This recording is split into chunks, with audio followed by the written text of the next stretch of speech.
people don't agree on this topic, and I respect that. And the discussion has been very respectful and reasonable. The last hearing of this was not respectful and reasonable. And I just want to remind people of a law. And we are a nation of laws. We're built on respect. But there's a crime. It's called disturbing legislature or intimidating member. And it's a gross misdemeanor. And if you willfully disturb the legislature while it's in session or commit disorderly conduct, interrupting proceedings, or intimidate somebody, that's a gross misdemeanor. That is a bad one. Yes, you do not want to have one of those. And in my committees, no one's ever been anywhere close to that. I like it that way. We can have open hearings with lots of witnesses. No one is barred. Everybody gets their chance. They get their 2 minutes or 3 minutes or 4 minutes, whatever it is. They get the chance to say their piece. We listen carefully. People from both sides are listening. Because of the activities of the last time this was heard, security in the Capitol was very concerned. I don't know if you've noticed, we have a trooper in the back who's fully armed. It's his duty to protect you and us from each other.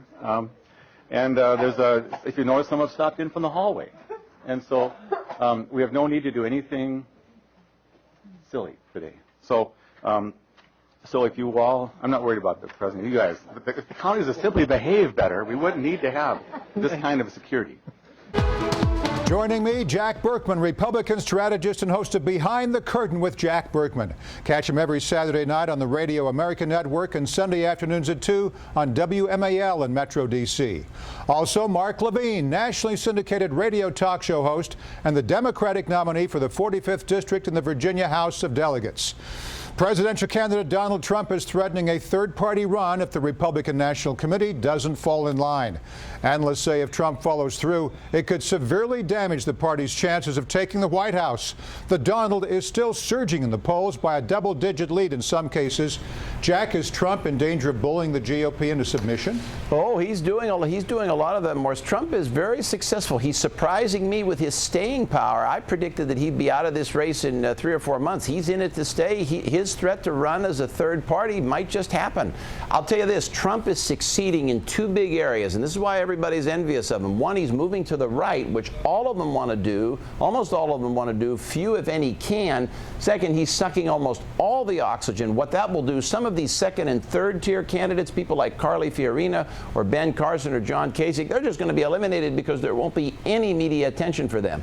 I think his finances and the disclosure form is going to get him in trouble. There's already questions about this school that he had to teach would-be and wannabe entrepreneurs how to make money. They apparently allegedly got ripped off. That's an old issue. It's come, yeah. But they're going to bring it back up. Mark, do you think he's a bully? Do I think he's a bully? Well, bullying I think he... Of course he's a bully. In terms of the RNC, though. Well, of course he is. That's Donald Trump's signature. That's what he does. His signature is you're fired, right? I mean, that's who the guy is. The Donald, I think, is showing what the Republican id is. It's going deep into the Republican psyche. And we're finding out that, yes, the Republicans really do hate immigrants. Yes, they really are angry. Yes, they like someone who's willing to stick it to the man. And there's a reason why Trump is Trump pulling never ahead. said he hates immigrants. That's a misstatement. Trump very much supports immigration. He said that many times. What he hates is illegal immigration. He wants the border properly closed. I don't think you can drug dealers and rapists. Well, we assume he was talking about the illegal immigrants. In the meantime, the RNC chastised Trump for making these comments about Senator John McCain. He's not a war hero. He's a war hero. He's a war hero. 5.5 years. He's a war hero because he was captured. I like people that weren't captured, okay? I hate to tell you. All right, we've heard that, but that's still resonating among many people. They call it a turning point for Trump's campaign. They expected him to lose favor with his supporters, but they were wrong. Mark, are you surprised maybe people like his unfiltered message? Well, first of all, the comment is despicable. It's absolutely despicable to say that John McCain is not a war hero, just as it was despicable in 2004 when Republicans claimed John Kerry was not a war hero. John Kerry's had 3 Purple Hearts. John McCain's had a Purple Heart. What this shows, I think, is that the Republicans who are not willing to call out Trump when he considers Mexican Americans rapists and drug dealers and not willing to call him out when he say President Obama wasn't born here, now they're starting to call him out because he's calling a Republican not a war hero. They seem to be okay with his demagoguery, except when it's directed toward one of their own. You hit the nail on the head. You said unfiltered message. Unfiltered. Donald Trump unplugged. People love that. They like the style of delivery, just as you suggest. They like the style of delivery, and the style of delivery delivery, no pun intended, is trumping the message. This is what they care about. The Republican Party right now, conservatives, moderates, and even those left of center in the party, they all hate this scripted type of person. They want a Reagan. They want Reagan 1980, somebody who speaks his mind.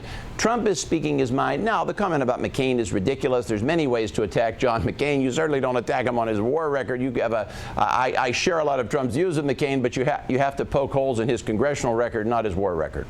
I hate to agree with Jack, but I do there. Other Republican candidates are getting annoyed that Trump is hoarding the headlines, even if he's only a flash in the pan. Jack, is he distracting voters from the issues your party wants to address? Well, in a sense, yes, but he's also galvanizing the party. Trump is the most galvanizing figure in Republican political history, maybe in a generation, maybe since Reagan. Trump attracts all facets of the party. He's attracting those independents in New Hampshire. He's attracting the evangelicals in Iowa. He's attracting the Southern conservatives. He's attracting the people who want to rally for the Confederate flag. He's attracting all kinds of people in the Republican base. He probably right now, Morris, has a broader base of support within the Republican Party than any of the candidates. Mark, as a Democratic strategist, this has to be great for you. It's the gift that keeps on giving.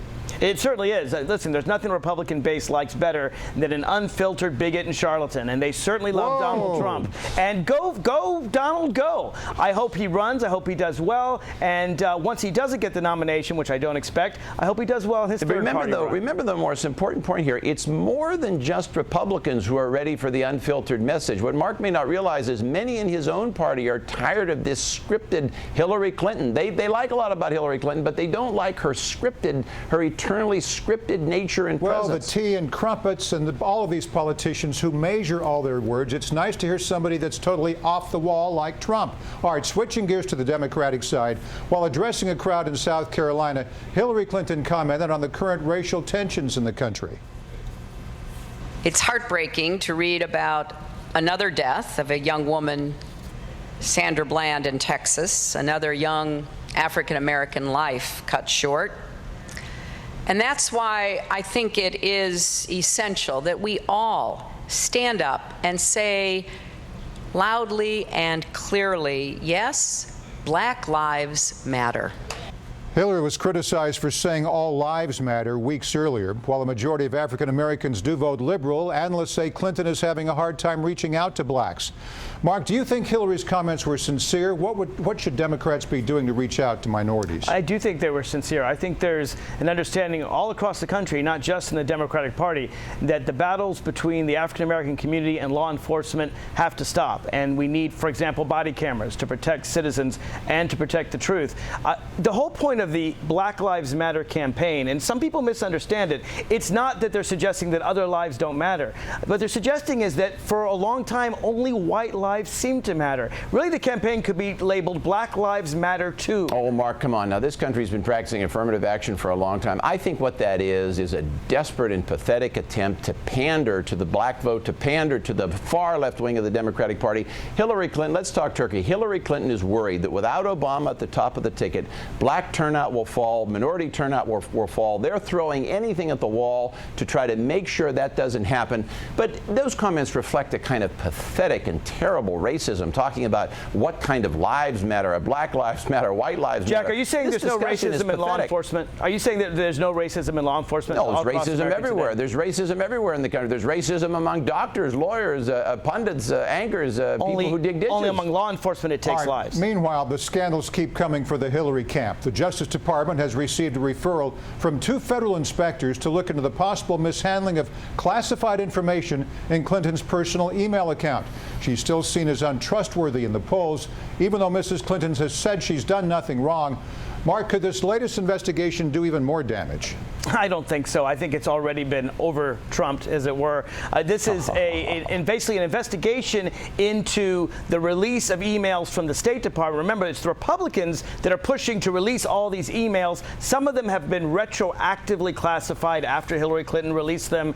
To me, really, it's just a saying, hey, slow down before we release things that we may be concerned about. The problem, I don't agree with that, Morris. The problem is the public sees her running away. Yes, Mark can say, the Democrats will say, oh, this is just one more scandal, but to some degree, where there's a lot of smoke, there's at least a little bit of fire. This is a woman that's been involved in scandal after scandal for 20 years. Made up scandal after made up scandal. Jack, how many people were in trouble in Whitewater? How did that hurt Hillary Clinton? They investigated that criminally for, I don't know, 5, 10, 15 years. Nada. Nothing went wrong. Jack, this is going to have some legs to it until we wear it out, though, right? Because it's the political season after Yeah, there's all. no question. The bigger problem, Morris, is with the Justice Department bottled up with people like Eric Holder and Loretta Lynch. There's almost ultimately no chance of any criminal prosecution. That's the problem. That's one of the reasons. I'll put in my plug for the independent counsel. That's one of the reasons I've always believed you need an independent counsel. I made that argument with a Republican president. I made it with a Democratic president.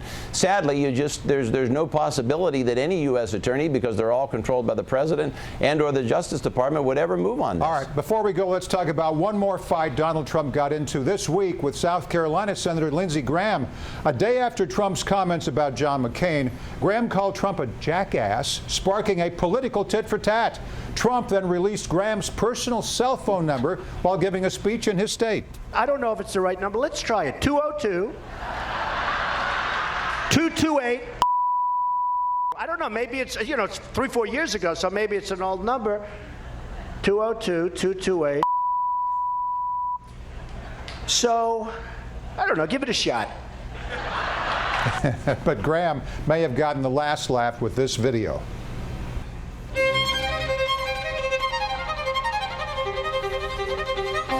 In it, he demonstrates how to destroy a cell phone, including setting it on fire and hitting it with a golf club. Jack, would you trust Donald Trump with your number? Did Graham handle this well? It amazes me. Lindsey Graham still uses the old cell phone just like I do. Kudos to him. We're both 15 years behind. I just noticed that. The real issue with this, Morris, is that it shows that Trump is relatable. Giving out your cell phone number, that's something people can relate to. Trump, despite being rich and powerful, can relate to the average person. I think that's what all this highlights. The other thing is Lindsey Graham, he's getting linked to Trump in terms of Google AdWords. Every time you pull up Trump, you pull up Lindsey Graham. This might be the only shot he has in the race. Now, he's using various phones. Hopefully he's got some besides the little flip phone. But, he said those were all fake phones. They were all fake phones or old phones. What do you make of this, Mark? Here's the heart of it. Donald Trump has, as E.J. Dionne said in the Washington Post, Donald Trump has the Republicans' number, and that's figurative and literal. The reason he had Lindsey Graham's number because Lindsey Graham had left him his number because he wanted a donation. He wanted to be on Fox and Friends. The Republican Party has built up Donald Trump for many, many years, trying to get his wealth for their campaigns, and now I think they regret the bomb they built is exploding in their face. But Donald Trump has built up Donald Trump. I don't think the Republicans have much control over him. That's the whole point, Jack.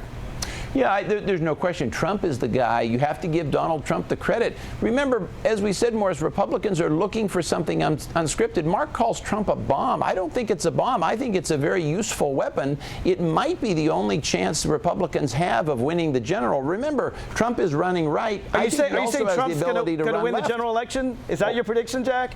We've endorsed no one. I think Trump is not endorsement. Is that what you think is going to happen? Well, but hear what I'm saying, Mark. I think you misheard. Trump is one of the few Republicans, I think, who could win the general, because getting to 270, as I've said, for Republicans is extremely difficult. Trump might do it. Well, I'll tell you this, Jack and I both want Donald Trump to do well. Mark Levine, Democratic strategist, Jack Burkman, Republican strategist, the best political panel on TV. Thanks to you both. Thank you, guys. Thank you, Morris. Thank you, Morris. Thank you, Mark. Don't go away. There's more to come.